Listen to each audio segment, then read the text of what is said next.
RS brothers లో ఆషాఢం KG sale మళ్ళీ మొదలైంది. మరెన్నో క్రేజీ ఆఫర్స్ ఖైదీ చేయండి RS brothers. Human rights commission లో మీరు మెంబర్ గా ఉన్నారు, ఇంతకుముందు చైర్పర్సన్ గా కూడా చేశారు కదా. సో ఎలా ఉంటుంది మీ రోల్? మానవ హక్కుల్ని పరిరక్షించడానికి, పర్యాప్తం చేయడం కోసంగా, స్వేచ్ఛగా జీవించడానికి, ఒక పౌరుడికి ఈ విధమైన ఇబ్బంది కలిగించినటువంటి ఆ ప్రభుత్వాధికారులందరికీ కూడాను నోటీస్ పంపించడం జరుగుతుంది. ఎక్కడా కూడా ఎవరితో కూడా పర్మిషన్ తీసుకోవాల్సిన అవసరం లేదు. అన్ఎక్స్పెక్టెడ్గా ఎవరికి చెప్పకుండా వెళ్ళిపోతాం. మీరు లాయర్గా చేశారు కదా, సో అప్పుడు సోషల్ యాక్టివిజంలో మీరు చాలా యాక్టివ్గా ఉన్నారు అండ్ ఆల్సో విమెన్ రైట్స్ గురించి, చైల్డ్ రైట్స్ గురించి మీరు పోరాడారు కదా. సో మీరు స్టార్ట్ చేసినప్పుడు మీ ఇన్స్పిరేషన్ ఏంటి? ఒక సాధారణమైనటువంటి స్త్రీని, 17 సంవత్సరాలు నాకు పెళ్ళైపోయింది. నాకు 21 సంవత్సరం వచ్చేటప్పటికి 3 పిల్లల తల్లింది. సమాజం అనే దాని పట్ల ఒక చింతన అనేది మా పెద్దలు ఇప్పుడు మాట్లాడుకుంటూ ఉండేవాళ్ళు. ఎందుకంటే అన్నిటికీ ఎదిరించేదాన్ని, అన్నిటికి ప్రశ్నించేదాన్ని, ఏమవుద్దని తలెగరేసి మాట్లాడేదాన్ని. నేను ఎదిరిస్తేమో మిమ్మల్ని చంపేస్తారు, మీ ఇష్టం, మీ పిల్లల్ని, మీ వారిని ఏం చేసుకుంటారు మీ ఇష్టం, నన్ను బెదిరించాను. అమ్మాయిల మీద జరుగుతున్న అత్యాచారాలకు వ్యతిరేకంగా, ఆడపిల్లలు కాలేజెస్లో ఏం జరుగుతుందో మనకు తెలియదు, హాస్టల్స్ ఏమవుతుందో, ఆ చిన్నపిల్లల అమ్మకాల విషయంలో బాగా ఉద్యమం చేశాము. దాదాపు ఒక 250 మంది పాపల్ని, పసిపాపల్ని, అప్పుడే బొడ్డు ఊడని పిల్లల్ని కూడా కూరగాయల మార్కెట్లో కూరగాయలు కోసినట్టుగా వరుసగా పెట్టున్నారన్నమాట. వ్యక్తిగా, ఒక పౌరుడిగా నువ్వు చేయాల్సిన పనిని చేసినప్పుడే నీ బాధ్యత నువ్వు గుర్తిరిగినట్టు. Welcome to iDream. నా పేరు లుంబిని పూచల. జనరలీ మనము మనుషులుగా మన రైట్స్ ఏంటి, మన డ్యూటీస్ ఏంటి తెలుసుకోవాల్సిన బాధ్యత మనది. అయితే మన రైట్స్ని ప్రొటెక్ట్ చేసి, ప్రమోట్ చేసి national human rights commission member ఇవాల్టి మన గెస్ట్. ఆవిడ లైఫ్ జర్నీతో పాటు public service, at the same time human రైట్స్లో ఆవిడ రోల్ ఏంటో ఆవిడ మాటల్లోనే విందాం. ఆవిడే శ్రీమతి విజయ భారతి సయాని గారు. ఆవిడతో మాట్లాడదాం. అమ్మా నమస్తే. నమస్కార్. ఎలా ఉన్నారు? బాగున్నాను తల్లి, చాలా బాగున్నాను. యా, ఐ డ్రీమ్ ప్రేక్షకులందరికీ కూడా నమస్కారాలు. ఓకే. సో అమ్మ, మీరు నేషనల్ హ్యూమన్ రైట్స్ కమిషన్ అంటే వినడానికి చాలా ఇలా పవర్ఫుల్ అనిపిస్తున్నారు. మీరు కూడా అంతే పవర్ఫుల్గా ఉన్నారు. అట్ ద సేమ్ టైం ఒక మంచి సటిల్ హోమ్లీ ఫీలింగ్ కూడా వస్తుంది మిమ్మల్ని చూస్తుంటే. తల్లి చెప్పండి. సో అయితే హ్యూమన్ రైట్స్ కమిషన్లో మీరు మెంబర్గా ఉన్నారు, ఇంతకుముందు చైర్పర్సన్గా కూడా చేశారు కదా. సో యాక్టింగ్ చైర్పర్సన్గా చేశారు. సో ఎలా ఉంటుంది మీ రోల్ అండ్ దానివల్ల ఎఫెక్ట్స్ ఎలా ఉంటాయి అండ్ ఎలాంటి ఇన్ఫ్లుయెన్స్? ఫస్ట్ ఆఫ్ ఆల్ మనం నేషనల్ హ్యూమన్ రైట్స్ కమిషన్ ఏమిటని తెలుసుకోవాలమ్మా. మానవ హక్కుల్ని పరిరక్షించడానికి, పర్యాప్తం చేయడం కోసంగా, టు ప్రమోట్ అండ్ ప్రొటెక్ట్. 1993లో యాక్ట్ వచ్చింది. మనకి హాయిగా జీవించడం కోసంగా, స్వేచ్ఛగా జీవించడానికి, ఎటువంటి అవమానాలు పాలు కాకుండా, మన యొక్క డిగ్నిటీకి ఎలాంటి భంగం రాకుండా, భావ ప్రకటన స్వేచ్ఛతోటి, లింగ కుల మత వివక్షత లేకుండా అన్నిట్లో కూడా సమాన హక్కులు పొందుతూ ఈ విధంగా జీవించడం కోసంగా మన యొక్క సంవిధానం అంటే మన రాజ్యాంగం మనకు కొన్ని హక్కుల్ని ఇచ్చింది. వాటిని ప్రాథమిక హక్కులు అంటాం మనం. ఈ ప్రాథమిక హక్కులు ఆర్టికల్ 14 నుంచి 22 వరకు మనం వ్యక్తిగతమైనవి తీసుకోవచ్చు అన్నమాట. ఈ హక్కులు ఉన్నప్పుడు మనకి ఇంకా బాగా ఉదాహరణగా అర్థం కావాలి అని అంటే, సపోజ్ మన ఇక్కడ మీరు వస్తూ ఉంటారు, మధ్యలో ఎక్కడో చెత్తకు సంబంధించిన డంప్ యార్డ్ మీకు ఉన్న వాసన తగిలింది, అబ్బా వాసన కొడుతుంది, ఎట్లా భరిస్తున్నారో ఏమో, ఈ గవర్నమెంట్ ఏం చేస్తుందేమో, ఈ ప్రజలు ఎట్లా ఒప్పుకుంటున్నారు, ఇవన్నీ మీ మనసుకు వస్తాయి అన్నమాట. ప్రజలు శుభ్రమైన వాతావరణంలో, శుభ్రమైన ఆరోగ్యంతో హాయిగా జీవించడానికి, మంచి ఎన్విరాన్మెంట్లో బ్రతకడానికి ఇవన్నీ కూడా మనకి ప్రాథమిక హక్కు అది ఒక వ్యక్తికి. సో మనకి ఇలాంటివన్నీ సరిగ్గా అందడం కోసంగా మనకి గవర్నమెంట్ అనేక రకాల డిపార్ట్మెంట్స్ని ఏర్పాటు చేసింది. నేను ఈ మున్సిపాలిటీలో వచ్చేటప్పుడు ఈ మున్సిపల్ ఆఫీసర్ వాళ్ళు ఏం చేస్తున్నారో ఏమో అని చెప్పేసి ఆటోమేటిక్గా తిట్టుకుంటాం. మనం తిట్టుకోవాల్సిన అవసరం లేకుండా మనం ఏం చేయాలంటే కంప్లైంట్ అక్కడ ఇస్తాం. ఏమయ్యా ఈ విధంగా వాసన వస్తుంది, మా వల్ల కావట్లేదు, భరించలేకపోతున్నాం, చిన్నపిల్లల హెల్త్ కూడా పాడవుతున్నాయని చెప్పేసి మనం ఇస్తాం. ఇచ్చినప్పుడు వాళ్ళు స్పందించలేదు, అప్పుడు నేషనల్ హ్యూమన్ రైట్స్ కమిషన్ రంగంలో ఉంటుంది. ఇమీడియట్గా మీరు ఎటువంటి ఒక్క పైసా ఖర్చు చేయకుండా ఒక కంప్లైంట్ కానీ అక్కడ పంపించారంటే, ఆన్లైన్ కంప్లైంట్ పంపించారంటే, వెంటనే కంప్లైంట్ తీసుకున్న వెంటనే ఒక పౌరుడికి ఈ విధమైన ఇబ్బంది కలిగించినటువంటి ఆ ప్రభుత్వ అధికారులందరికీ కూడాను నోటీస్ పంపించడం జరుగుతుంది. యాక్షన్ టేకెన్ రిపోర్ట్, నా దేశంలో నా ఈ పౌరుడు ఈ విధంగా ఇబ్బంది పడ్డాడు కాబట్టి ఇక్కడ ఉన్నటువంటి ఈ మన పౌరులకు సంబంధించిన ఇబ్బంది ఎందుకు మీరు సాల్వ్ చేయలేకపోయారు, ఇటువంటి ఎందుకు క్రియేట్ అయింది అనేటువంటి క్వశ్చన్స్ వేస్తూ అడుగుతూ వాళ్ళ యొక్క ఆన్సర్ కోసంగా మనం నోటీసులు పంపించడం జరుగుతుంది. బేసిక్గా నేషనల్ హ్యూమన్ రైట్స్ కమిషన్ అనేది మనకి రాజ్యాంగం ఇచ్చిన ఈ ప్రాథమిక హక్కులకి ప్రభుత్వ నేతల మాధ్యమంగా, నేతలు అంటే ప్రభుత్వ అధికారుల మాధ్యమంగా, ఉద్యోగుల మాధ్యమంగా మనకి కష్టం కలిగినప్పుడు, నష్టం వాటిల్లినప్పుడు, భంగం కలిగినప్పుడు మనం నేషనల్ హ్యూమన్ రైట్స్ కమిషన్ దగ్గరికి వెళ్తాం అనమాట. బేసిక్గా ఇది నేషనల్ హ్యూమన్ రైట్స్ కమిషన్ యొక్క వర్క్. సో నా పని అని అంటారా, మాకు యాక్చువల్గా టోటల్గా చాలా పెద్ద ఇన్స్టిట్యూషన్ ఇది. నేను మెంబర్ అంటే equal to supreme court judge. National human rights కమిషన్లో మేము 5 మంది ఉంటాం మెంబర్స్గా. ఒక్కరు మాత్రం చైర్పర్సన్గా ఉంటారు. చైర్పర్సన్ అనేవాళ్ళు సుప్రీంకోర్టు జడ్జి, రిటైర్డ్ జడ్జి ఉంటారు. అదేవిధంగా మెంబర్స్లో ఒక 2 హైకోర్టు జడ్జెస్ ఉంటారు. మిగతా 3 ఒకరు సోషల్ యాక్టివిస్ట్ ఉంటారు. ఇక 2 వచ్చేసరికి వాళ్ళు అనుకున్న వాళ్ళని పంపించవచ్చు. లాస్ట్ నేను చేరేటప్పటికి ఉన్నవాళ్ళు 40 కంట్రీస్కి అంబాసిడర్గా పనిచేసినటువంటి ధ్యానేశ్వర్ మూలే గారు, డిఎం మూలే గారు ఉన్నారు. అదేవిధంగా ఐబీ చీఫ్గా పనిచేసినటువంటి ఐపీఎస్ ఆఫీసర్ రాజీవ్ జైన్ ఒక మెంబర్గా ఉన్నారు.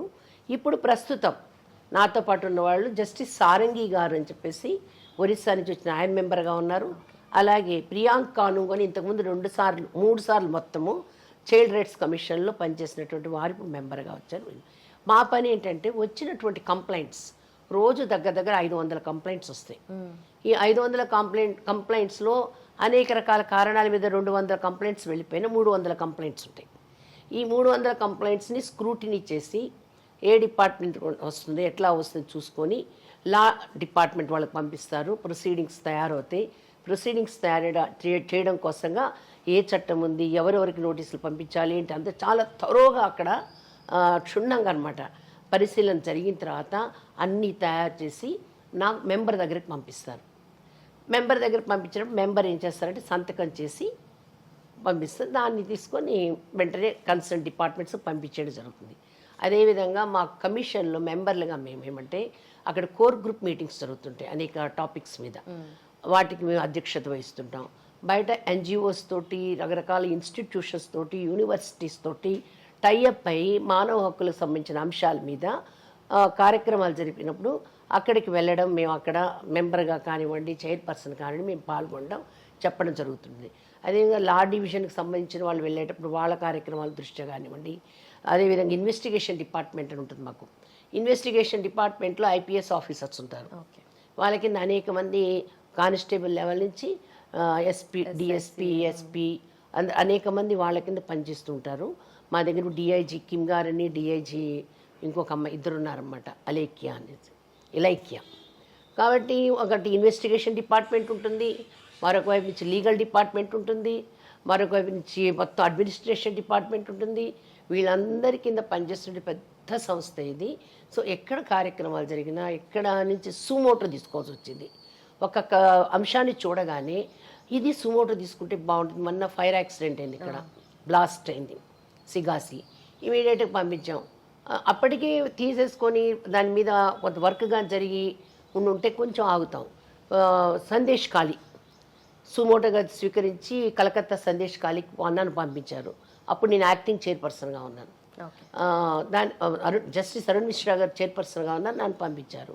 ఆ తర్వాత ఏమంటే జస్టిస్ రామసుబ్రహ్మణ్య గారు వచ్చిన తర్వాత మాల్దాలో జరిగిన దానికి వెళ్ళొచ్చాను. ఇట్లా దేశంలో అవసరమైన సుమోటోగా అవసరమైన అంశాలు వచ్చినప్పుడు ఇన్వెస్టిగేషన్ డిపార్ట్మెంట్ వాళ్ళు తీసుకొని మేము వెళ్ళి చూసి వస్తుంటాం మెంబర్లు. అదేవిధంగా అనేక యూనివర్సిటీ టైప్ జరిగిన కార్యక్రమాలు పాల్గొస్తుంటాం. మా అంతటి మేము స్పాట్ విజిట్స్కి వెళ్తాం. ఎక్కడా కూడా ఎవరితో కూడా పర్మిషన్ తీసుకోవాల్సిన అవసరం లేదు. ఓకే, ప్రయర్ ఇన్ఫర్మేషన్ ఇవ్వాల్సిన అవసరం లేదు.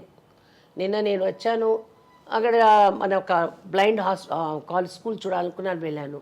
అదేవిధంగా అంగన్వాడీ టీచర్స్ ఎలా ఉన్నారు, ఏంటి వాళ్ళ లైఫ్ ఎలా ఉంది చూడాలనుకున్నా వెళ్ళొచ్చాను. అంతకుముందు మన పోలవరం ప్రాజెక్టుకు సంబంధించినటువంటి వాళ్ళ జీవితం ఎలా ఉంది, వాళ్ళ కాంపెన్సేషన్ అందిందా లేదా, ఎలా జీవిస్తున్నారని చెప్పేసి వాళ్ళని అన్ఎక్స్పెక్టెడ్గా ఎవరికి చెప్పకుండా వెళ్ళిపోతాం. వెళ్ళిన వెంటనే స్పాట్ నుంచి మేము ఫోన్ చేయగానే వస్తున్నట్టు తెలిసిన వెంటనే వచ్చారని సూచన అందిన వెంటనే ఆ స్థానిక ఉన్నటువంటి అధికారులు మాత్రం వచ్చి కలుస్తారు, అక్కడ ఉండి మాకు కావాల్సినటువంటి ఆన్సర్ ఇస్తారు. ప్రజలకి వాళ్ళకి మధ్య కూర్చోబెట్టి మేము ఉండి అడుగుతాం, వాళ్ళు చెప్తారు. ప్రజలు అడిగిన వాటికి వాళ్ళు డైరెక్ట్గా జవాబు చెప్పడం, ఇలాంటి అంశాలు కూడా ఒక బ్రిడ్జ్ లాగా యాడ్ చేస్తారు. బ్రిడ్జ్. డెఫినెట్లీ. ఓకే అమ్మ, మీరు అన్నట్టుగా 500 కేసులు వస్తాయి రోజుకని అంటున్నారు కదా, అయితే ఈ కేసెస్లో హ్యూమన్ రైట్స్కి సంబంధించిన కేసులు ఇవి మేము టేకప్ చేయొచ్చు, దీని మీద మేము ఫైట్ చేయొచ్చు అని చెప్పేసి ఏ బేసిస్ మీద డిఫరెన్షియేట్ చేసుకుంటారు మీరు అసలు? ఇప్పుడమ్మా మాకు కొన్ని లిమిటేషన్స్ కూడా ఉన్నాయి. ఆల్రెడీ ఈ కేసు కోర్టులో పెండింగ్ ఉంది, ఉన్నప్పుడు దాంట్లోకి మేము వెళ్ళాం. ఓకే, ఇది సర్వీస్ మ్యాటరు, ఈ సర్వీస్ మ్యాటర్కి సంబంధించిన క్యాట్ ఉంది, వాళ్ళు అక్కడికి వెళ్తారు కానీ దాని విషయాలు ఇంటర్ఫియర్ కావు. మ్యాట్రిమోనియల్ ఇష్యూ దాని విషయంలో కూడా ఇంటర్ఫియర్ కావు అనమాట. ఆల్రెడీ కేసు ఫైల్ అయ్యి ఉంటాయి కాబట్టి ఇలాంటి వాటిల్లో మాకు వెళ్ళేదానికి అవకాశం లేదు. మిగతా ఆర్మ్డ్ ఫోర్సెస్ సంబంధించి మిగతా అన్ని విషయాల్లో కూడా మేము అన్ని కేసెస్ విషయంలో మేము ఇంటర్ఫియర్ కావచ్చు. కేసు వచ్చిన వెంటనే చూసిన వెంటనే ఆన్ ది స్పాట్ ఇన్వెస్టిగేషన్ వాళ్ళని పంపిస్తాం. కాదు అనుకుంటే మెంబర్గా మేమే వెళ్తాం, కాదంటే అక్కడ పిలిపిస్తాం. ఓకే, ముందు నోటీస్ ఇష్యూ చేస్తాం. నోటీస్ ఇష్యూ చేసిన తర్వాత దానికి ఆన్సర్ రావాలి. ఆన్సర్ రాలేదనుకుంటే మళ్ళీ ఇంకొక 4 వారాలు ఇస్తాం టైము. అక్కడి నుంచి ఆన్సర్ రాలేదు, అప్పుడు మీకు సమన్స్ ఇష్యూ చేస్తాం మేము, మీరు వచ్చి తీరాల్సి ఉంటుంది. సో అండ్ సో డేట్ లోపల మీరు రావాలి, మీకు సమన్స్ మేము ఇష్యూ చేస్తున్నాం. లేదనంటే మీరు ఆ డేట్ కన్నా ముందే కానీ ఇన్ఫర్మేషన్ మాకు పంపించారా, ఆన్సర్ కానీ మాకు పంపించారా, మీరేమంటే రావాల్సిన అవసరం ఉంటుందని చెప్తాం. వచ్చిన ప్రతిసారి ఇప్పుడు ఒక కంప్లైంట్ ఇచ్చారు, ఈ లేక్ మన కాప్రా లేక్ ఉంది, కాప్రా లేక్ మీద కంప్లైంట్ వచ్చింది. రాగానే వెంటనే డిపార్ట్మెంట్ వాళ్ళకి పంపించాం. ఇది మీ ఈ విధంగా కంప్లైంట్ వచ్చింది, కంప్లైంట్ కాపీ ప్లస్ వాళ్ళ యొక్క కామెంట్స్ కోసం పంపిస్తాం. వాళ్ళు కామెంట్స్ పంపిస్తారు అక్కడికి. అదేవిధంగా వాళ్ళ కామెంట్స్ వచ్చిన తర్వాత ఎవరైతే కంప్లైంట్ చేశారో ఆ వ్యక్తికి అవి పంపిస్తాం. ఈ విధంగా ఆన్సర్ వచ్చింది, మీ కామెంట్స్ ఏంటి, ఇది నిజమేనా, మీరు దీంతో సంతృప్తి పొందారా, ఇది కరెక్టేనని వాళ్ళకి పంపిస్తాం. లేదు వీళ్ళంతా దాచిపెట్టారు, అంతా అబద్ధము, పలానప్పుడు పలానా జరిగింది, పలానప్పుడు పలానా జరిగింది, ఇంకా ఈ ఎవిడెన్స్లు ఉన్నాయని చెప్పేసి వాళ్ళు మళ్ళీ వాళ్ళ కామెంట్స్ పంపిస్తారు. ఇది కూడా మీరు ఇచ్చిన ఆన్సర్కి కంప్లైంట్ దగ్గర నుంచి ఈ విధమైనటువంటి కామెంట్స్ వచ్చాయి, దీనికి మీరు ఏమంటారో చెప్పండి, మళ్ళీ పంపిస్తాం.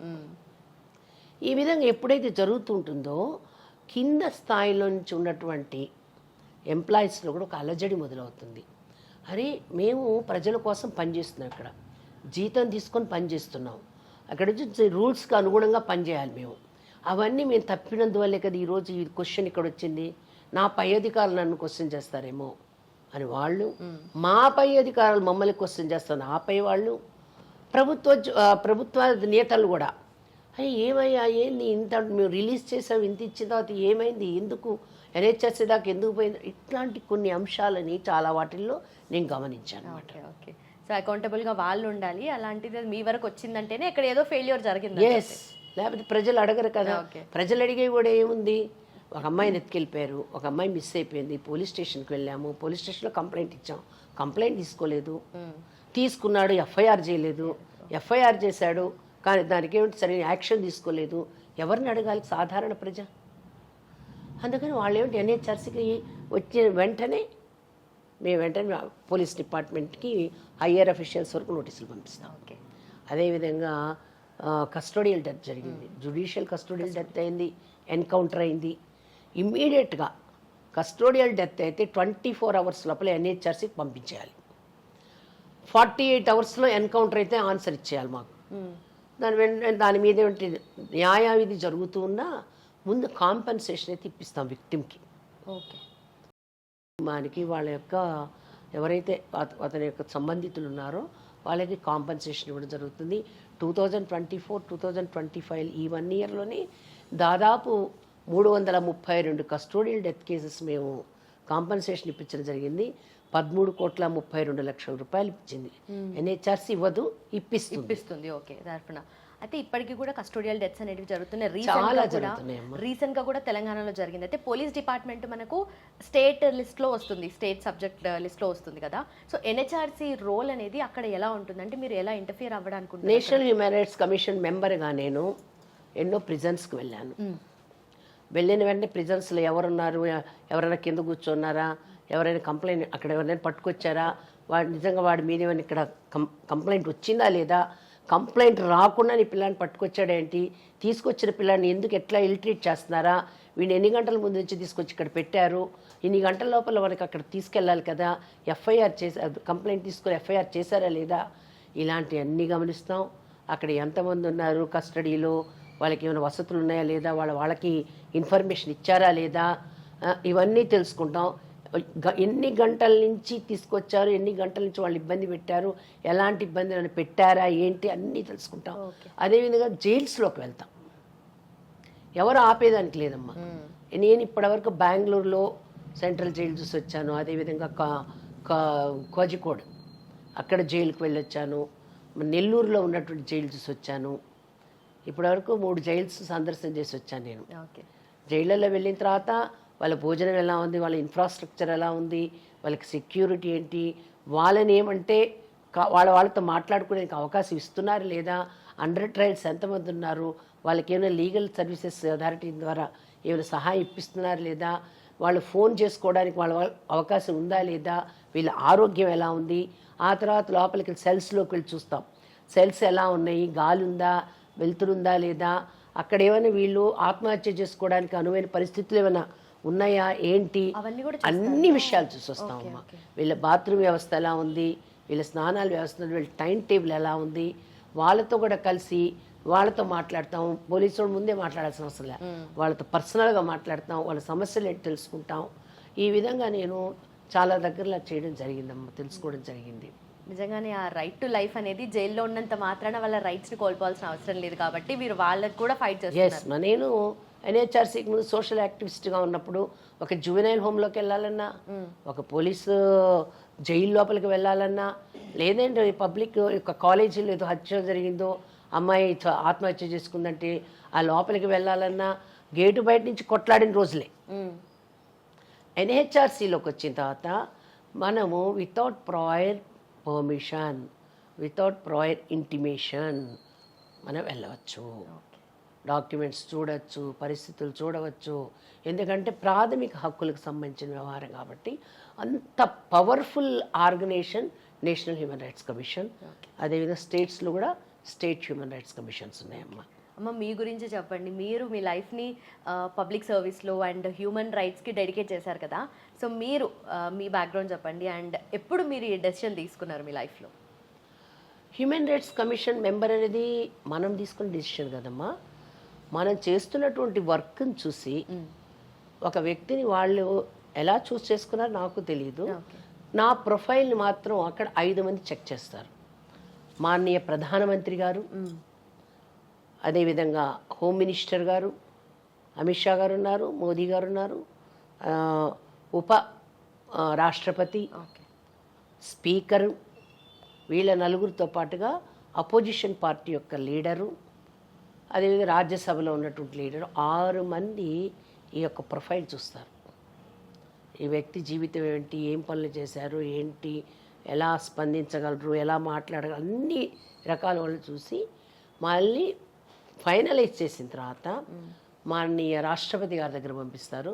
రాష్ట్రపతి గారు అపాయింట్ చేస్తారు. ఇది కాబట్టి నేను డెడికేట్ చేసుకోవాలంటే కాదు, నేను ఒక సోషల్ యాక్టివిస్ట్ని.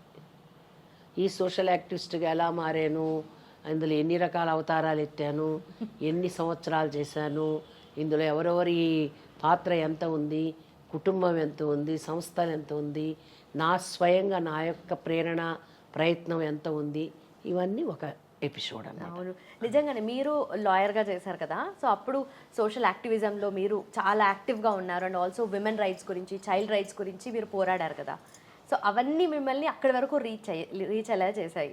సో మీరు స్టార్ట్ చేసినప్పుడు మీ ఇన్స్పిరేషన్ ఏంటి? నేను ఒక సాధారణమైనటువంటి స్త్రీని, 17 సంవత్సరాలు నాకు పెళ్ళైపోయింది. ఇంటర్మీడియట్ రిజల్ట్ కూడా రాలే నా పెళ్ళప్పటికీ.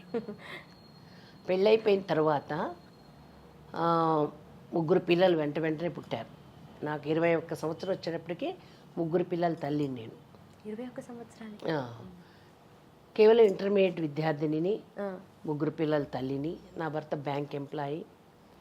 కానీ సమాజం అనే దాని పట్ల ఒక చింతన అనేది మా పెద్దలు ఇప్పుడు మాట్లాడుకుంటూ ఉండేవాళ్ళు. కాబట్టి కుటుంబం నుంచి కూడా కొంత జీన్స్ ఉంటుందండి, అంత దూరం వెళ్ళొద్దు మనం.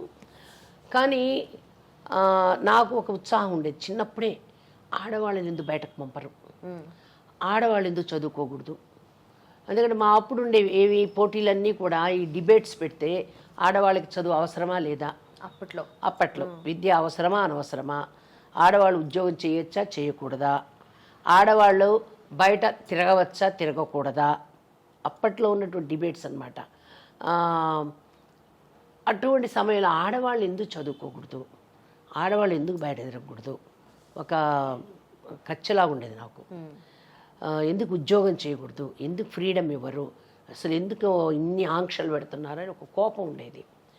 నేను ఇంటర్మీడియట్కి వచ్చేసరికి నా కోపం ఎక్కువ గమనించారు ఇంట్లో వాళ్ళు. ఇది దేనికి దారితీస్తుంది అనుకున్నారేమో, నాకు పెళ్లి చేస్తారు ఏమా. మా ఇంట్లో వాళ్ళందరూ ఆడవాళ్ళు చదువుకోలేని వాళ్ళే, కానీ నా యాటిట్యూడ్ చూసి నాకు వివాహం చేశారు. చేసిన తర్వాత నా భర్త ఎవరైతే ఉన్నారు మాతారావు గారు కెనరా బ్యాంక్ ఎంప్లాయీ, ఆయనకు ఆడవాళ్ళు బాగా చదువుకోవాలని కోరిక. మా అత్తగారింట్లో అదే కోరిక అందరికీ, మా అమ్మగారింట్లో కూడా అదే కోరిక. కానీ మన మార్గం తప్పుతున్నామా, ఎందుకంటే అన్నిటికీ ఎదిరించేదాన్ని, అన్నిటికి ప్రశ్నించేదాన్ని, ఏమవుద్దని తలెగరేసి మాట్లాడేదాన్ని. అవన్నీ చూసిన తర్వాతే ప్రమాదం అనుకొని వివాహం చేశారు. నా భర్త ఆయన ఎంకరేజ్ చేశారు, చదువుకుంటాను. ఆయన మంచి జాతీయతా భావనలు కలిగిన సంస్థలో పనిచేస్తుండేవారు, కెనరా బ్యాంక్ ఎంప్లాయీ. నేను కూడా రాష్ట్ర సేవికా సమితి అనేటువంటి ఆ సంస్థలో నేను కూడా భాగస్వామ్యురాలయ్యాను. అయితే అప్పుడు మా ఇంట్లో 1979-80 ప్రాంతంలో చిన్న పాప వచ్చి పనిచేసేది. ఎస్సీ కాలనీ నుంచి, హరిజన బస్తీ నుంచి వచ్చి పాప పనిచేసేది. ఆ పాపకి అంత 8 ఏళ్ళు. నా పిల్లలు చిన్న పిల్లలు, అమ్మాయి ఆడుకునేది, పనిచేసి వెళ్ళిపోయేది. నేను అడిగేదాన్ని వాళ్ళ వాళ్ళని, అమ్మాయిని కూడా, ఏమ్మా ఎందుకు చదువుకోవు, మేము చదువుకోవడానికి వెళ్తే మా ఇంట్లో మా బువ్వ ఎవరు పెడతారమ్మా అనేది. వాళ్ళ అమ్మ వాళ్ళ వెళ్ళి అడిగితే వాళ్ళు కూడా ఉండి, మా పిల్లలు 4 ఆడపిల్లలు 4 రూపాయలు తెస్తే కదమ్మా మా మగపిల్లని చదివించుకోగలం అన్నారు. సో ఇదన్నమాట పరిస్థితి. అది నాకు అనిపించింది, నేను సమాజం అంతా ఉద్ధరణ చేయకపోవచ్చు, కానీ నేను ఎస్సీ కాలనీకి వెళ్ళి నేను వాళ్ళకి చదువు చెప్పాలని నిర్ణయించుకొని ఆ కాలనీకి వెళ్ళడం మొదలుపెట్టాను. అక్కడికి వెళ్ళి చదువు చెప్తూ ఉన్నటువంటి సమయంలో నేనేదైతే జాతీయతా భావనలు కలిగినటువంటి సంస్థలు పనిచేస్తున్నానో అక్కడ నాకు బాల సంస్కార కేంద్రాలు పెడితే బాగుంటుందన్నారు. సంస్కార కేంద్రాలు పెట్టాను. ఆ పిల్లలు ఒక దగ్గర చేర్చడము, మంచి స్నానం చేసి రండి, మీకున్న వాటిలో మంచి బట్టలు వేసుకోరండి, బొట్టు పెట్టుకోనండి, హాయిగా శుభ్రంగా ఊడ్చి అక్కడ చాపేసుకొని కూర్చోండి, మంచిగా భారత్ మాత ఫోటో పెట్టుకోండి, వాళ్ళకి శ్లోకాలు చెప్పడం, కథలు చెప్పడం, ఇలా ఒక సంస్కరణ చెప్తే తల్లిదండ్రులు కూడా వచ్చి నిలుచుకునేవాళ్ళు. అలా అలా అలా చదువు యొక్క ఇంపార్టెన్స్ ఏందని వాళ్ళకి చెప్పేదాన్ని. చదువుకునే వ్యక్తికి జీవితం ఎట్లా బాగుపడుతుందో తెలియజెప్పేదాన్ని. అలా చెప్తున్న సమయంలో నా మనసుకు నాకు అనిపించింది, అసలు నేను BA చదివి BEd చేశాను అనుకోండి, నేను ఇన్ని పాఠశాలలో చెప్పచ్చు కదా, ఆ బిడ్డల్లో వస్తున్న మార్పు చూశాను. సో దాంతో నాతో పాటు నా పిల్లలు వచ్చేవాళ్ళు. నా పిల్లలు పొద్దున్నే లేసి నేను వాళ్ళకి చెప్పాను, వాళ్ళు కూడా ఉదయాన్నే లేసి అవి ఆచరించేవాళ్ళు అనమాట. అప్పుడు నేను ఒక స్కూల్ టీచర్ని అయితే ఇంకా చాలామందికి చెప్పచ్చు కదా. ఇలా అనుకున్న తర్వాత నేను BA చదివానమ్మా. BA చదివాను. రోజు 4 గంటలు, ఉదయం 4 గంటలు, సాయంకాలం ప్రయాణం చేసి BEd చదివాను. ఎంట్రన్స్లో మంచి మార్కులు తెచ్చుకొని గవర్నమెంట్ సీట్ తెచ్చుకొని BEd పాస్ అయ్యాను.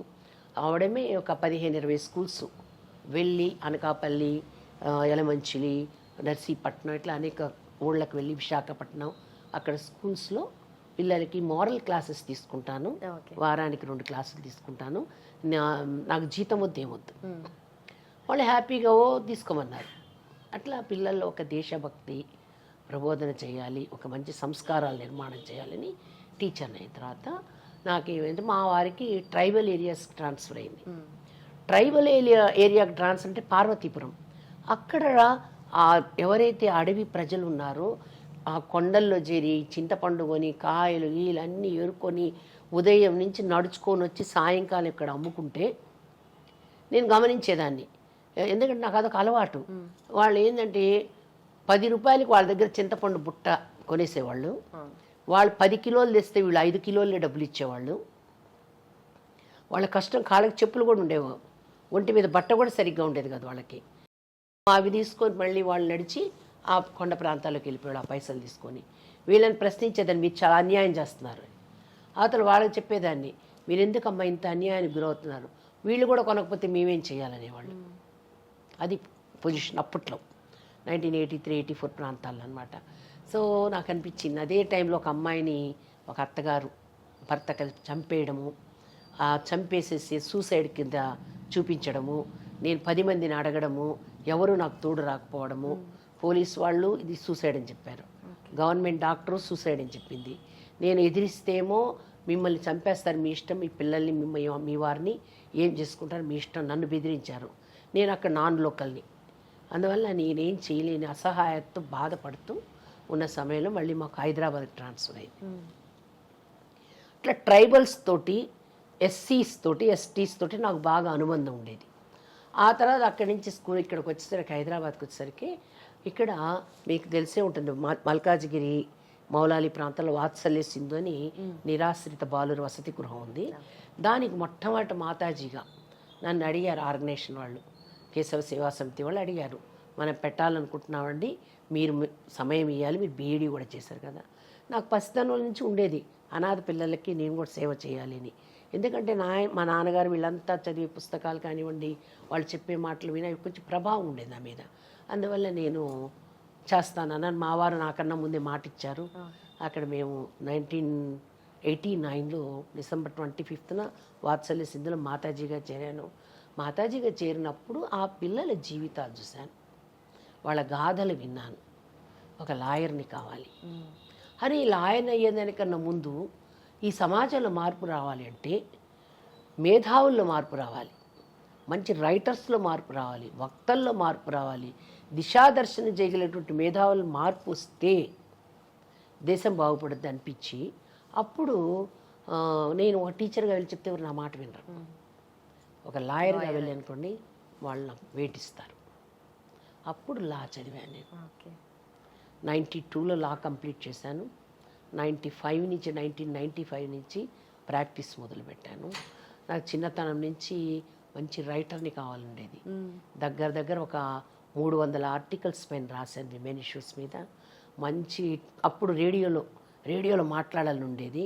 చిన్నక్క, ఏకాంబరం వీళ్ళంతా వచ్చేవాళ్ళు అన్నమాట. నేను కూడా రేడియోలో మాట్లాడుండేది. అలాంటిది అనేక టీవీల్లో, తెలుగు ఛానల్స్లో డిబేట్స్లో చాలా పాల్గొన్నాను. అనేక ఉద్యమాల్లో, అందాల పోటీలకు వ్యతిరేకంగా కానివ్వండి, స్వదేశీ ఆందోళన కానివ్వండి, రామ్ జన్మభూమి కానివ్వండి, కశ్మీరీ బచావో ఆందోళన కానివ్వండి, ఇట్లా అనేక సామాజిక ఉద్యమాల్లో నేను పార్టిసిపేట్ చేశాను.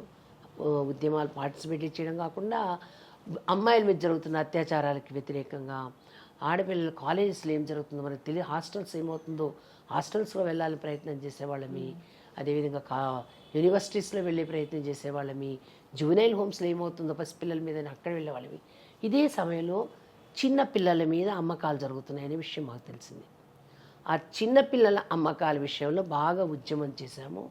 దాదాపు ఒక 250 మంది పసిపాపల్ని, అప్పుడే బొడ్డు ఊడని పిల్లల్ని కూడా కూరగాయల మార్కెట్లో కూరగాయలు పోసినట్టుగా వరుసగా పెట్టున్నారన్నమాట. ముషీరాబాద్లో ఒక ఇంట్లో మేడ మీద ఆ పిల్లల్ని పట్టుకోవడము, ఆ ఉద్యమంలో పాల్గొనడము, వీటన్నిటితోటి కారా రూల్స్ మారడము, ఇట్లా ఎస్సీ, ఎస్టీ, బాలలు, విమెన్ ఈ అన్ని రంగాల్లో పనిచేస్తూ వచ్చి అనేక మందికి ప్రేరణ ఇవ్వడం. దాదాపు ఒక 200 పైన సెమినార్స్ కండక్ట్ చేస్తుంటాను. ఎంతమందో యూత్కి ఎంకరేజ్ చేశాము, ఎంతమందిని నిర్మాణం చేసాము, నాలాగే ఆలోచించే వాళ్ళని ఎంతమందికి చెప్పేవాళ్ళని. ఉమెన్ ఎంపవర్మెంట్ అంటే ఎక్కడ ఉంటుంది, విమెన్ తనలో ఉన్న ఇంటర్నల్గా ఉన్నటువంటి స్కిల్స్ని బయటకు తీసుకొచ్చి వాటిని తన కోసం, తన కుటుంబం కోసం మాత్రమే కాకుండా ఈ స్కిల్స్ని సమాజం కోసం, దేశం కోసం ఉపయోగించాలి. ఎందుకంటే విమెన్ ఎంపవర్మెంట్ అంటే అదే దేశ ఆర్థిక, సామాజిక, సాంస్కృతిక, వైజ్ఞానిక, విద్యా, విజ్ఞాన అన్ని రంగాలలో మగవాడికి ఎంత బాధ్యత ఉందో, దేశ సంరక్షణలో అన్నింటిలో కూడా స్త్రీకి కూడా అంతే బాధ్యత ఉంది.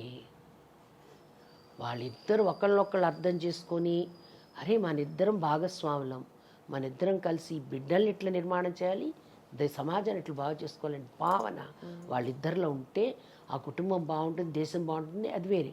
అంతేగాని ఆడవాళ్ళు ఈ పనులే చేయాలి, మగవాళ్ళు ఈ పనులే చేయాలి, ఒక గీత గీయడం మాత్రం నేను ఎప్పుడు ఒప్పుకోను. దానికి నేను ఎప్పుడు ప్రేరణ కూడా ఇవ్వను. తల్లి కన్నా బిడ్డల్ని వాళ్ళకి మమకారం పంచాలి, ప్రేమను అందించాలి, గర్భంలో సంస్కారాలు చెప్పాలి, దగ్గర తీయాలి, పాలు ఇచ్చేటప్పుడు, వాళ్ళకి స్నానం చేసేటప్పుడు, తినిపించేటప్పుడు వాళ్ళకి చెప్పాల్సిన మంచి విషయాలు చెప్పాలి. ఎందుకంటే నీలో ఉన్నటువంటి మాతృగుణతత్వం, ఇదే మాతృగుణతత్వం ఎంతమంది మగవాళ్ళలో కూడా ఉంది. మగవాళ్ళు కూడా ఎంతోమంది బిడ్డలకు దగ్గర తీసుకొని భార్య ఉద్యోగానికి వెళ్ళొచ్చినా, ఉద్యోగానికి వెళ్ళకపోయినా అమ్మ అనకుండా నాన్న అనే పిల్లలు ఉన్నారు ఎంతోమంది. నా ఇంట్లో నా పిల్లలు ఆ నాన్న అని పిలిచేవాళ్ళే కానీ అమ్మ అనేవాళ్ళు కాదు. అర్ధరాత్రిలో ఉలిక్కి పడితే అమ్మ అని అరుస్తారు పిల్లలు, నాన్న అని అరిచేవాళ్ళు మా ఇంట్లో. అందువల్ల మగవాళ్ళల్లో మాతృగుణం ఉంది, ఆడవాళ్ళలో ఏంటంటే కొంచెం ఎక్కువ శాతం ఉంటుంది. ఆడవాళ్ళల్లో క్షాత్రగుణం ఉంది, మగవాళ్ళు ఎక్కువ శారీరక బలం ఉంటుంది కాబట్టి అక్కడ శాస్త్ర బలం చూపించాం అంతే. ఇద్దరు నిన్నగాక మొన్న జరిగిన ఆపరేషన్ సింధూర్లో పాకిస్తాన్ గుండెకాయ మీద కొట్టొచ్చింది ఎవరు? ఇద్దరు అమ్మాయిలు. అంతకాలము వ్యోమాగామిగా వెళ్ళి సునీత విలియమ్స్ అంతరిక్షంలో ఉండి ఏ మాత్రం జంకకుండా, ఏ మాత్రం ప్రాణాన్ని కోల్పోకుండా ధైర్యంగా ఉండి, ఇక్కడ ఆడపిల్ల కదా, ఆడవాళ్ళు అన్నీ చేయగలరు. బాణాలు సంధించగలరు, కూర్చొని వంట చేయగలరు, కడుపు నింపనుగలరు, శత్రువైన వాడిని వధించను కూడా గలరు.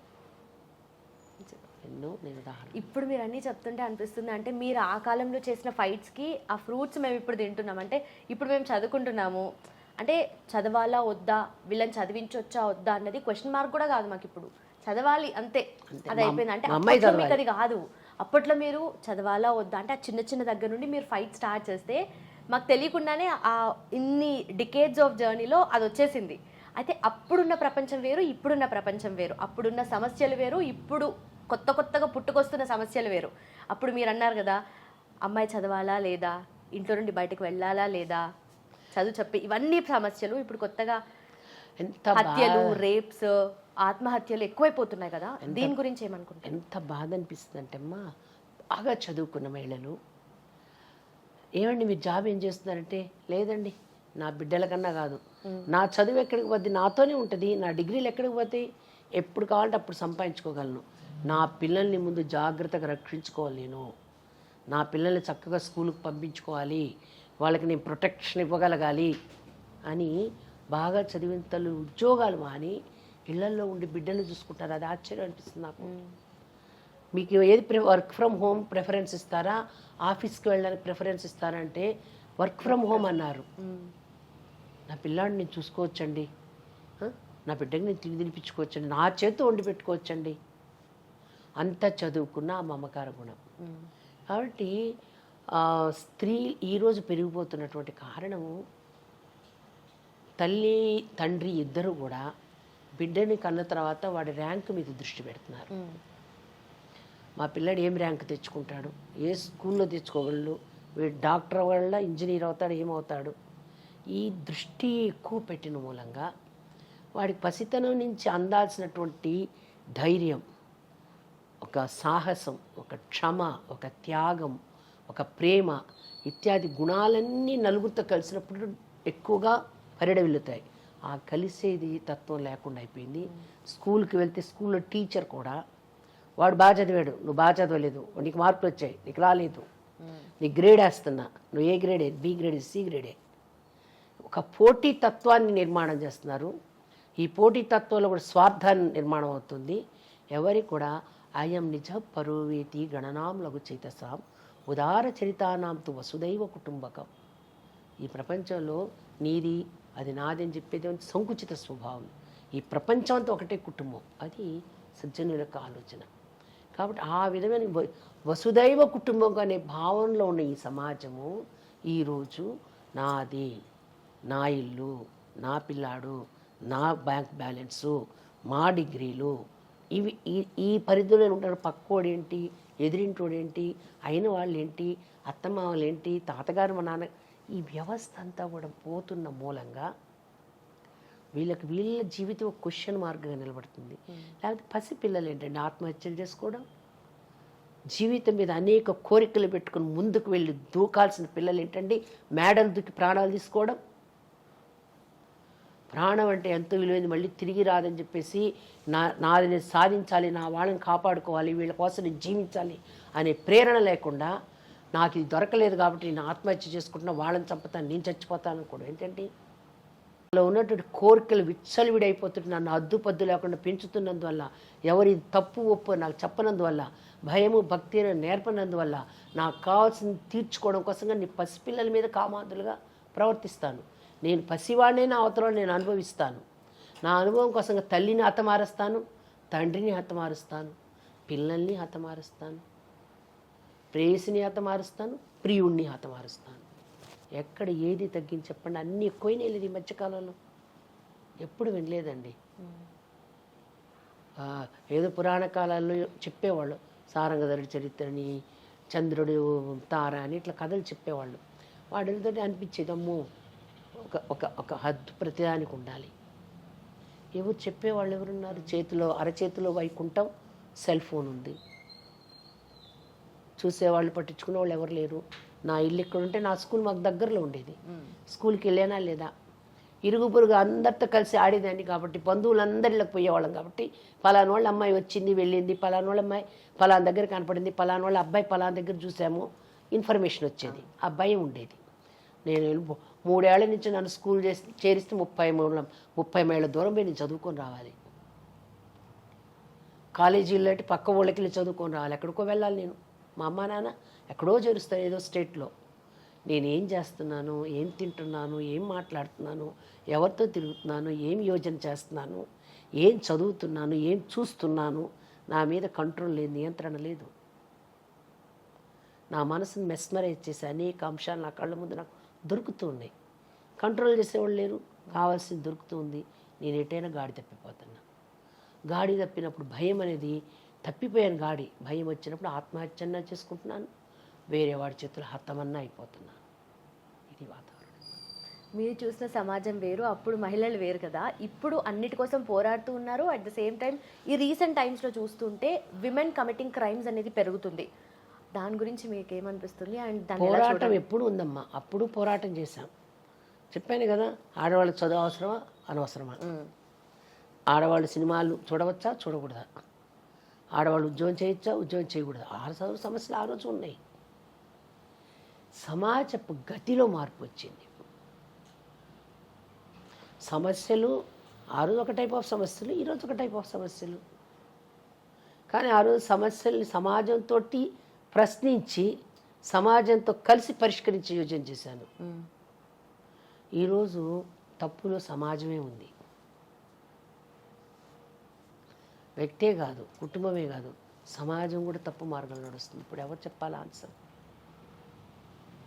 కాబట్టి సమాజాన్ని ప్రక్షాళన చేసుకోవాల్సిన సమయం వచ్చింది ఇప్పుడు.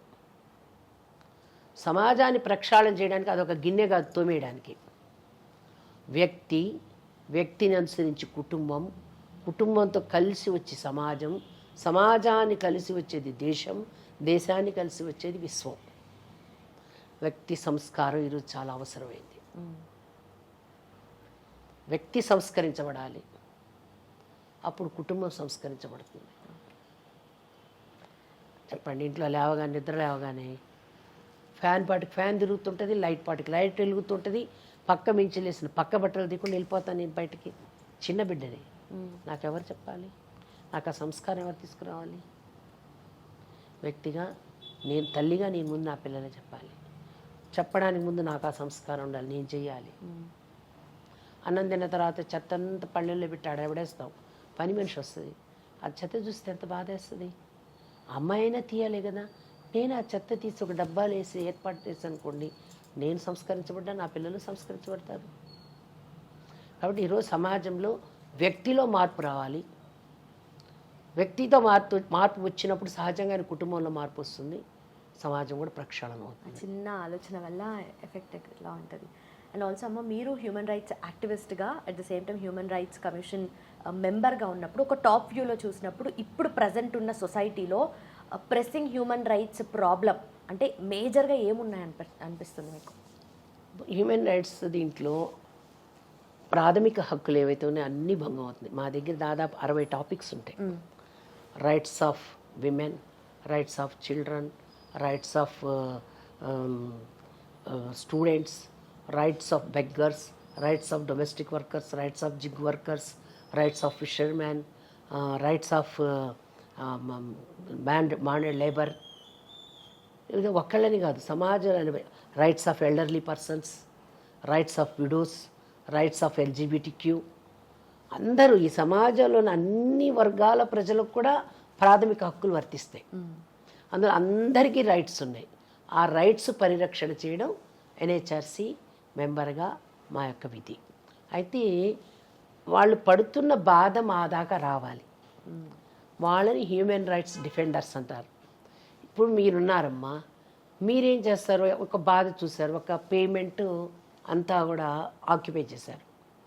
పోవడానికి కష్టం ఉంది, రావడానికి కష్టం ఉంది, మీకు తెలుసు. పేమెంట్ ఎవరి కోసం పెట్టారు? మన కోసం పెట్టారు, మనం నడవడానికి పెట్టారు.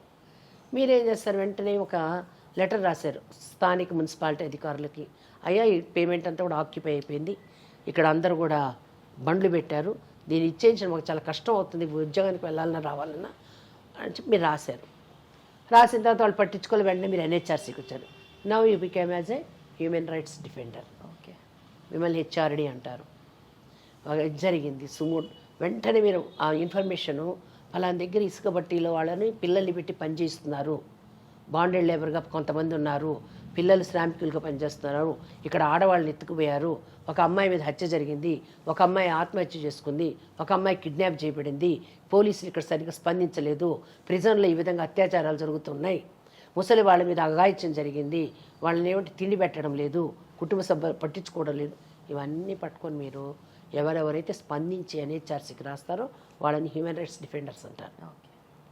సో ఈరోజు సమాజంలో మీరు అడిగిన ప్రశ్న ఇంకొకసారి మీరు వేయండి మీ ప్రశ్న. ఇప్పుడున్న టాప్ వ్యూలో చూస్తే ఓవరాల్గా మొత్తం దేశంలోనే కాక సమాజం మొత్తంలో కూడా ప్రెసింగ్ హ్యూమన్ రైట్స్ ఎక్కువ ఆడపిల్లల మీద అత్యాచారాలు, పసి పిల్లల మీద సెక్సువల్ అబ్యూస్, రేప్స్, తర్వాత హ్యూమన్ ట్రాఫికింగ్, బెగ్గర్స్ ఎక్కువైపోతున్నారు. అందుకోసం ఈ మధ్య హ్యూమన్ రైట్స్ కమిషన్ ఏం చేస్తుంది, అడ్వైజరీ ఒకటి రిలీజ్ చేస్తుంది. అంటే సెంట్రల్ గవర్నమెంట్కి, స్టేట్ గవర్నమెంట్కి వీళ్ళకి కొన్ని గైడ్లైన్స్ ఇస్తుంది.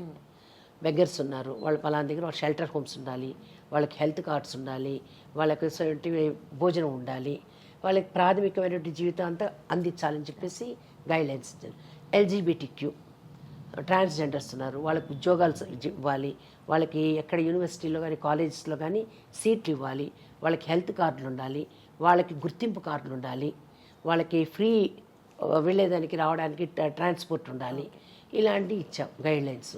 అదేవిధంగా సందేశ్ ఖాళీలో స్త్రీల మీద అత్యాచారాలు దారుణంగా జరిగాయి. వెంటనే వెళ్ళాము, అక్కడ చూసాము, వెళ్ళి రిపోర్ట్ తయారు చేసి అక్కడ అడుగు పెట్టడానికి భయపడ్డారు అందరూ. అలాంటి అక్కడికి వెళ్ళి 2-3 రోజులు ఉండి మొత్తం ఇన్ఫర్మేషన్ తీసుకొని అన్ని డిపార్ట్మెంట్స్ క్వశ్చన్ చేసి మొత్తం రిపోర్ట్ తయారు చేసి రిపోర్ట్ హైకోర్టుకి సబ్మిట్ చేసాం.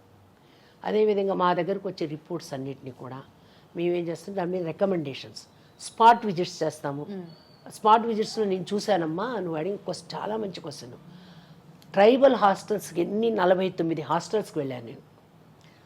వాళ్ళకి ఇన్ఫ్రాస్ట్రక్చర్ బిల్డింగ్ ఉండదు, బిల్డింగ్ ఉంటే లోపల దోమలు, మెష్లు ఉండవు, బూజులు, మురికి, ఎక్కడ బాత్రూమ్స్ ఉండవు, 100 మంది పిల్లలు ఉంటే 2 బాత్రూములు, 2 లెట్రిన్స్. అదేవిధంగా మీకు కావాలంటే పోయి చూడొచ్చు. ఇప్పుడు కూడాను బర్కత్పురాలో ఫస్ట్ లైన్లో, మన బర్కత్పురా సెంటర్ దాటగానే ఫస్ట్ లైన్లో లెఫ్ట్ తిరిగారంటే, ఇంతకుముందు అక్కడ వీళ్ళు ఉండేవాళ్ళు, కిషన్ రెడ్డి గారు వీళ్ళంతా, ఆ వీధిలో ఒక హాస్టల్ ఉంది, చూస్తే అర్థమవుతుంది. ఎందుకనంటే హాస్టల్స్ పిల్లలకి మంచినీళ్ళు లేవు, బాత్రూమ్స్ లేవు, మెష్లు లేవు, చదువు లేదు, సెక్యూరిటీ లేదు, వాళ్ళ మీద అత్యాచారాలు జరుగుతున్నాయి. అక్కడ ఏమంటే వచ్చే డబ్బునంతా కూడా ఎవరు తినాలి వాళ్ళు తింటున్నారు, బయటకు వెళ్ళిపోతున్నాయి. అక్కడ పిల్లలకు కావాల్సిన కమిటీలు లేవు, అక్కడ పేరెంట్స్ తోటి ఎలాంటి మాటలు మంతనలు ఉండవు, పెద్దలు ఎవరు రారు, పట్టించుకోరు, ఫండ్స్ ఏమవుతున్నాయి ఎవరు అడగరు, రిజిస్టర్లు ఏం మెయింటైన్ చేస్తున్నారో తెలీదు. ఇవి చాలా పెద్ద సమస్యగా ట్రైబల్ ఏరియాస్లో, ట్రైబల్ హాస్టల్స్లో, ఎస్సీ హాస్టల్స్లో, అనేక హాస్టల్స్లో చూసినటువంటి సిచ్యువేషన్ ఇది. తాడేపల్లి కూడా నడిబొడ్డులో ఉన్నటువంటి ఆడపిల్లల హాస్టల్లో, సోషల్ వెల్ఫేర్ హాస్టల్లో ఇంజనీరింగ్ స్టూడెంట్స్ 58 మంది ఉంటే పీజీ స్టూడెంట్స్ మంచినీళ్ళు పచ్చటి నీళ్ళు ఇస్తున్నారు. పిల్లలు అడగలేరు, అడిగితే ఒకటే, ఉంటారా, చదువుకుంటారా, వెళ్ళిపోతారా, మిమ్మల్ని తీసేస్తాం, బెదిరిస్తారు వార్డెన్లు.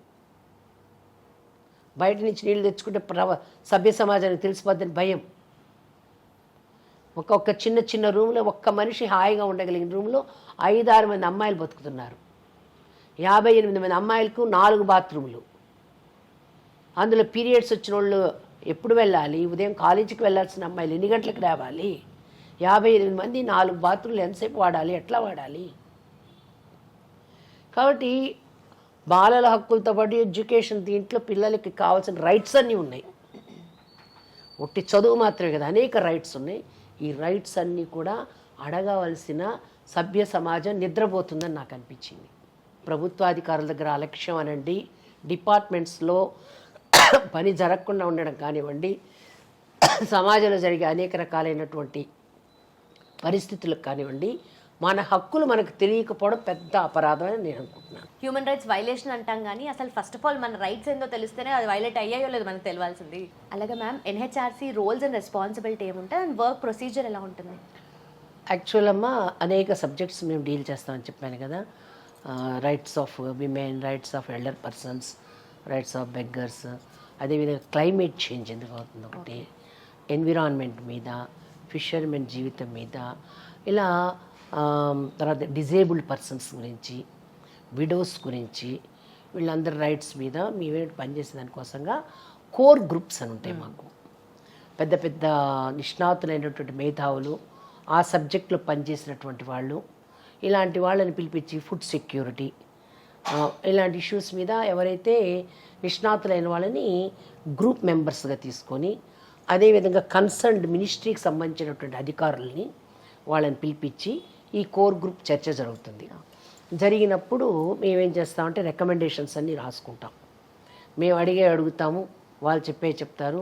వచ్చినటువంటి పాల్గొన్నటువంటి వాళ్ళు రికమెండేషన్స్ కొన్ని చెప్తారు. అవన్నీ మేము తయారు చేసి కమిషన్లో చర్చించిన తర్వాత కన్సర్న్డ్ గైడ్లైన్స్ తయారు చేయడం, లేకపోతే పాలసీ తయారు చేసేటప్పుడు మాకు పంపిస్తాం అన్నమాట. ఎన్హెచ్ఆర్సీకి ప్రథమ స్థానం ఇస్తారు. పాలసీ మేకర్స్కి ఇష్యూస్ పంపిస్తాం అనమాట. చట్టాలు ఏదైనా చేస్తున్నారు వాటికి సంబంధించిన దీంట్లో ప్రజాభిప్రాయం తెలియాలి కదా. ఎన్హెచ్ఆర్సీ పెద్ద బ్రిడ్జ్ లాగా మీరు అన్నట్టు పనిచేస్తుంటుంది. అదేవిధంగా ఓపెన్ హౌస్ డిస్కషన్స్, ఒక్కొక్క ఇష్యూ తీసుకొని యూనివర్సిటీస్, ఇప్పుడు నేను శ్రీకాకుళం, విశాఖపట్నం, ఒంగోలు దగ్గర గుండాయిపాళెం ఇలాంటి ఏరియాస్లో ఫిషర్మెన్ జీవితం మీద తీసుకున్నా. అనేక ఏరియాస్లో అంగన్వాడీ టీచర్స్ని కలిసి, అంగన్వాడీ టీచర్స్ యొక్క పరిస్థితి ఏంటి, చాలా దారుణం వాళ్ళది, వాళ్ళ యొక్క జీవితం ఎలా ఉంది, ఏంటి వాళ్ళ పరిస్థితి, వాళ్ళ జీతము, వాళ్ళకి అన్ని రకాల వెల్ఫేర్ స్కీమ్స్ అందుతున్నాయా లేదా, బెనిఫిషియరీస్ మాకు అందట్లేదు రాసినా కూడా అది నేరమే. అదేంటి వాళ్ళ రైట్ని కొల్లగొట్టినట్టే. సో మాకు అందుతున్నాయా లేదా ఈ అంగన్వాడీ వర్కర్స్ దీని మీద. అదేవిధంగా మాల్దాలో ఆడవాళ్ళ మీద జరిగిన అత్యాచారాలు వాటి మీద అక్కడికి వెళ్ళాము. So open house discussions, core group meetings universities తోటి, ఎన్జిఓస్ తోటి, తర్వాత అనేక మంది పిలుస్తూ ఉంటారు. కొంతమంది మీరు రావాలండి, మేము కార్యక్రమం పెట్టుకున్నాం, మాట్లాడాలి హ్యూమన్ రైట్స్కి సంబంధించి, అట్లా వెళ్ళి అవేర్నెస్ ప్రోగ్రామ్స్ అనమాట. ఈ ఒక విధంగా జరుగుతుంది. ఇంకొక వైపు నుంచి అంటే రీసెర్చ్, మీరు ఏదైనా సబ్జెక్ట్ తీసుకొని, అంటే NHRC.net ఉంటుంది, HRC.netలోకి వెళ్తే మీకు కోఆర్డినేషన్ డిపార్ట్మెంట్లు అన్నీ దొరుకుతాయి. మొత్తం ఇన్ఫర్మేషన్ వస్తుంది మీ దగ్గర. రీసెర్చ్ చేసి, రీసెర్చ్ ద్వారా మేము ఆ సబ్జెక్టుకి సంబంధించిన అన్ని రికమెండేషన్స్ అన్నీ చూస్తాం ఆ ఫీల్డ్, అంటే రీసెర్చ్లో. అదేవిధంగా షార్ట్ ఫిల్మ్స్ అని ఉంటాయి NHRC వాళ్ళవి. ఎవరైతే 5-6 నిమిషాలు 7 నిమిషాలు షార్ట్ ఫిల్మ్ పోటీలు పెడతాం. ఆ పోటీలలో గెలిచిన వాళ్ళకి prize distribution, audio visual media అలా వాళ్ళకి ప్రైజులు కూడా ఉంటాయి అన్నమాట. ఈ రీసెర్చ్ చేసిన వాళ్ళకి కూడా అమౌంట్స్ ఇస్తాం. కొన్ని యూనివర్సిటీతో టైఅప్ చేసుకొని కార్యక్రమాలు పెట్టినప్పుడు కూడా అమౌంట్ ఇవ్వడం, ఫండింగ్ అనేది ఉంటుందన్నమాట. చాలా దగ్గరలో ఏంటంటే వాళ్ళే పిలుస్తారు, ఫండింగ్ ఉండదు. మూట్ కోర్ట్స్ అని చెప్పేసి లా కాలేజెస్లో ఈ అవేర్నెస్ ప్రోగ్రామ్స్ కోసంగా అన్ని దగ్గరికి వెళ్తూ ఉంటాం అనమాట. ఈ విధంగా మా వర్క్ ఉంటుంది. షార్ట్ ఫిల్మ్స్లో మీకు ఒక చిన్న విషయము, ఒక తెలుగు రాష్ట్రాల నుంచి వెళ్ళిన వ్యక్తిగా చెప్తున్నాను నేను. గతంలో ఎప్పుడు కూడా షార్ట్ ఫిల్మ్స్ పోటీలు పెట్టినప్పుడు అతి తక్కువగా వచ్చేవి. ఈసారి దగ్గర దగ్గర 100-200 దాకా షార్ట్ ఫిల్మ్స్ పోటీకి వచ్చాయి మన తెలుగు వాళ్ళవి. తెలుగు వాళ్ళకి ఫస్ట్ ప్రైజ్ కూడా వచ్చింది అక్కడ. సో అంటే ఒక అవేర్నెస్ అనేది జరుగుతూ ఉంది. ఇప్పుడు పోలవరం ప్రాజెక్ట్ సంబంధించి అక్కడ ఏం జరిగిందో రీసెంట్గా నేను ప్రధానమంత్రి గారిని కలిసినప్పుడు ఆయనకి చెప్పాను. కాంపెన్సేషను అందలేదా అన్నారు ఆయన.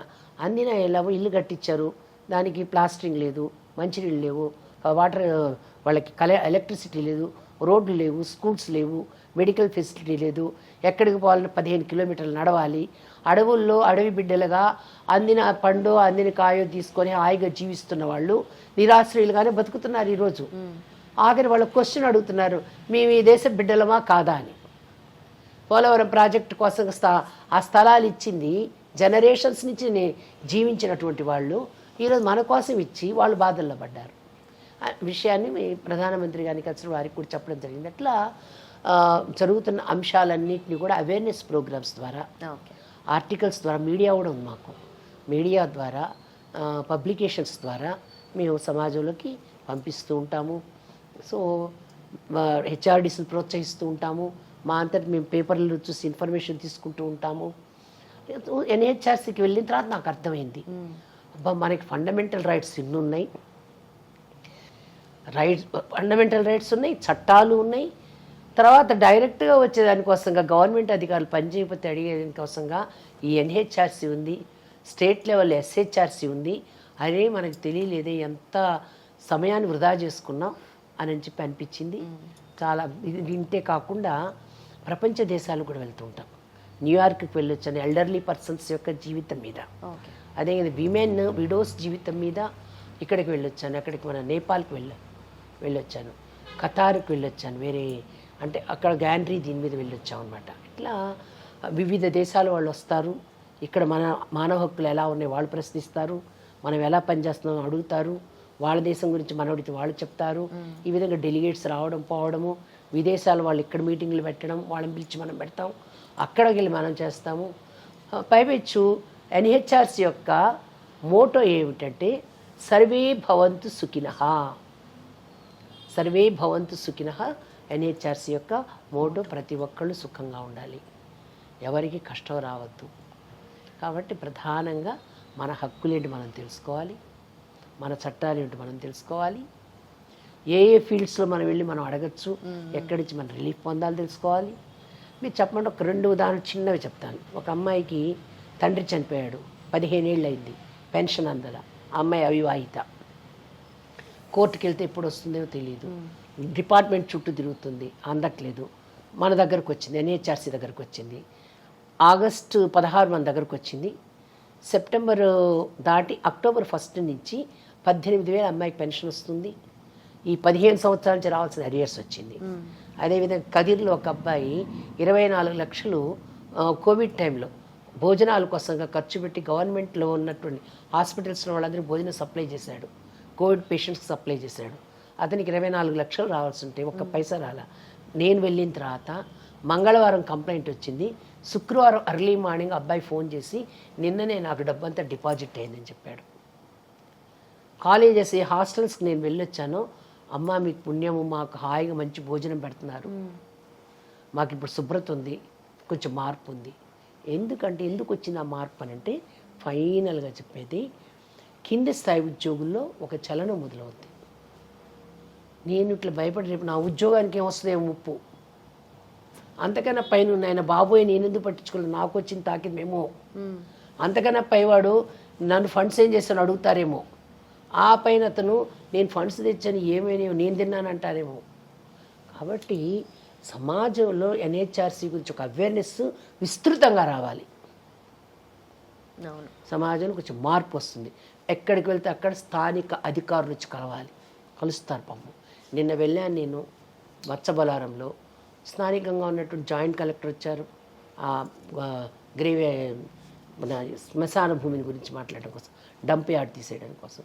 అదేవిధంగా అక్కడ ఉన్నటువంటి స్థానిక కమిషనర్ వచ్చాడు, డిప్యూటీ కమిషనర్ వచ్చాడు, అక్కడ ఎంఆర్ఓ వచ్చాడు, స్థానిక ప్రభుత్వ ఉద్యోగులు వచ్చి ఎన్హెచ్ఆర్సీ అధికారులు వచ్చారంటే వచ్చి వాళ్ళు వెంటనే కలుస్తారు. ఒక బ్రిడ్జ్ ప్రజలకి ప్రభుత్వాధికారులకి మధ్య ప్రజా హక్కుల కోసంగా కాపాడడం కోసం ఉన్నటువంటి అద్భుతమైనటువంటి ఒక సంస్థ. ఆ సంస్థలో పనిచేస్తున్నందుగా తెలుగు వ్యక్తిగా నేను కూడా చాలా గర్వం ఫీల్ అవుతున్నాను. మేము కూడా అంతే గర్వంగా ఫీల్ అవుతున్నాము మీతో మాట్లాడుతున్నందుకు. ఎందుకంటే ఇవన్నీ ఇలాంటి కార్యక్రమాలు చేస్తూ ఉంటేనే జనాలకు అవేర్నెస్ వస్తూ ఉంటుంది. అయితే ఇప్పుడు నాకు హ్యూమన్ రైట్స్ ఉంటాయి, అవి వైలేట్ అవుతాయి, నేను కంప్లైంట్ చేయాలని అనుకుంటా. ఎవరిని అప్రోచ్ అవ్వాలి, ఎక్కడికి వెళ్ళాలి, ఎలా, ఏంటి ప్రొసీజర్ ఏంటి అని చెప్పి HRC.net దాంట్లోకి వెళ్ళారంటే మీరు ఎవరికి కంప్లైంట్ చేయాలి, ఎలా కంప్లైంట్ చేయాలి. ఇప్పుడు నేనున్నాను కాబట్టి మీరేమిటి NHRCకి ఇమీడియట్గా ఒక లెటర్ రాయొచ్చు, ఆన్లైన్లో మీరు కంప్లైంట్ పంపించవచ్చు. రాగానే మీకు డైరీ నెంబర్ పంపించేస్తాం, మీ ఈమెయిల్ ద్వారా వచ్చి ఉంటుంది. మీ ఫోన్ నెంబర్ కన్నా ఈమెయిల్ మేజర్గా వెంటనే మీకు ఒక నంబర్ వస్తుంది. మీరు లెటర్ పంపించారనుకోండి, దాని ద్వారా కూడా మీకు పంపిస్తాం లెటర్లు. ఆ డైరీ నెంబర్ అయిన తర్వాత మీది అలో చేసామా లేదా రిజెక్ట్ అయితే ఏ కారణాల మీద అయింది, మీరు మళ్ళీ వేసుకోవచ్చా వేసుకోకూడదు అన్నీ చెప్తూ మీకు ఆన్సర్ వస్తుంది. ఓకే, మీది అలవ్ అయిందనుకోండి, అలవ్ అయిన తర్వాత కేసు నెంబర్ అవుతుంది. ఆ కేసు నెంబరు ఇన్ఫర్మేషన్ మీకు పంపిస్తాం.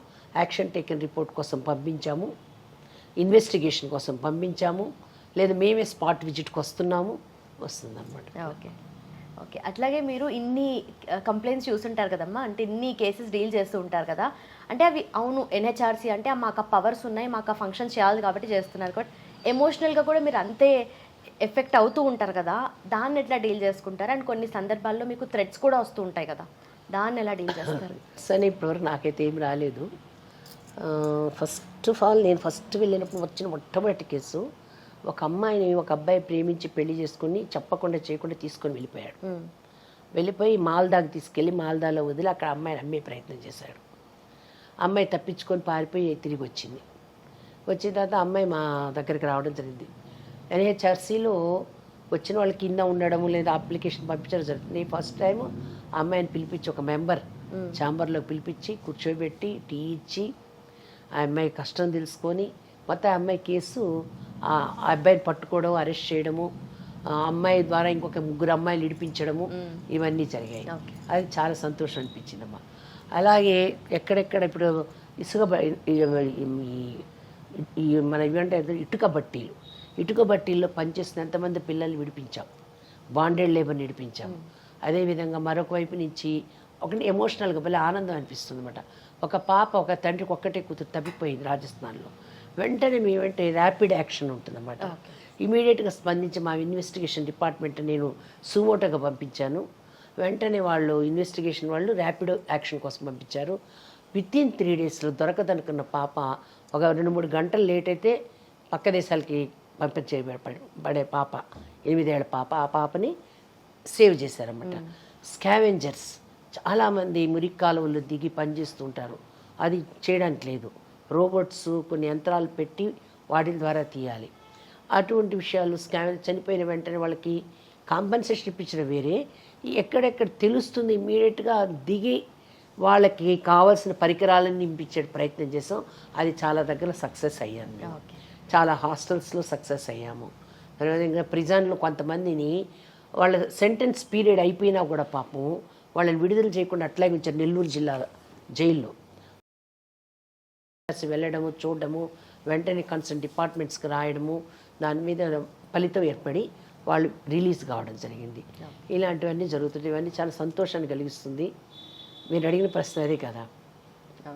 ఇప్పుడు కరెంట్ సినారియోలో చూసుకుంటే నేషనలిజం అని చెప్పి మోడీ గారు ఎక్కువగా రైట్స్ కన్నా డ్యూటీస్ మీదనే మీరు ఎక్కువ ఫోకస్ చేయాలి, నేషనల్ డ్యూటీస్ మీరు తెలుసుకోవాలి, అవి నిర్వర్తించాలని మాట్లాడుతూ ఉంటారు.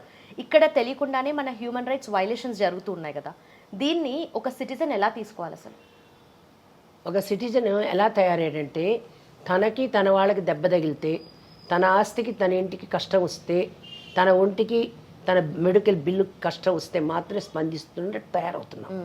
అట్లా కాకుండా వ్యక్తులు ఇమీడియట్గా సమాజంలో జరుగుతున్నటువంటి బాధలకు స్పందన కలగాలి. అరే అంటే మన సమాజంలో స్పందన లేదని నేను అన్ను. ఈరోజు కూడా నేను చాలా గర్వంగా చెప్తాను, ఈ దేశంలో ఉన్నంత ఔదార్య గుణం, ఈ దేశంలో ఉన్నటువంటి దయాగుణం, ఈ దేశంలో ఉన్న త్యాగ గుణం నేను చాలా దేశాల గురించి విన్నాను, కొన్ని దేశాలు తిరిగాను. ఇక్కడ ఉన్నంత ఎక్కువ మానవత్వం ఎక్కడా లేదు.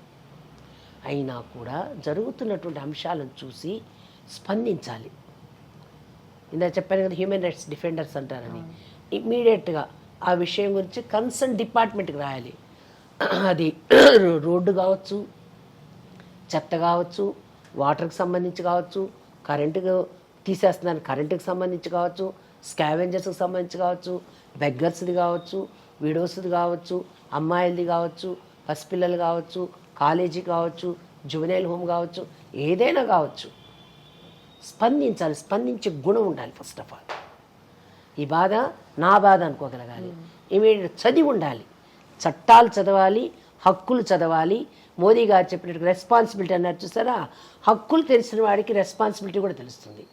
రెస్పాన్సిబిలిటీ ఫీల్ అవ్వాలి, తెలియడం వేరు, ఫీల్ కావాలి. ఇది నా బాధ్యత, సో ఇది నాకే వస్తే కష్టం అని ఆ బాధ్యతను ఎప్పుడైతే ఆ భావన ఎప్పుడు నీలో కలుగుతుందో, నాకే వస్తే అని ఆ భావన కలుగుతుందో, నేను చెయ్యాలని బాధ్యత కూడా నీకు తెలుస్తుంది. చెయ్యాలని బాధ్యత తెలుసు, బాధ్యత ఉంది నాకు అర్థమవుతుంది, కానీ ఎట్లా చేయాలో నాకు తెలియట్లే. చదువు, నీకున్న రైట్స్ ఏంటి, ఈ కష్టానికి ఎవరిని అప్రోచ్ కావాలి, ఎక్కడికి వెళ్ళాలి. ఈ కన్సర్న్ డిపార్ట్మెంట్కి వెళ్ళాను, వాళ్ళు చేయలేదు.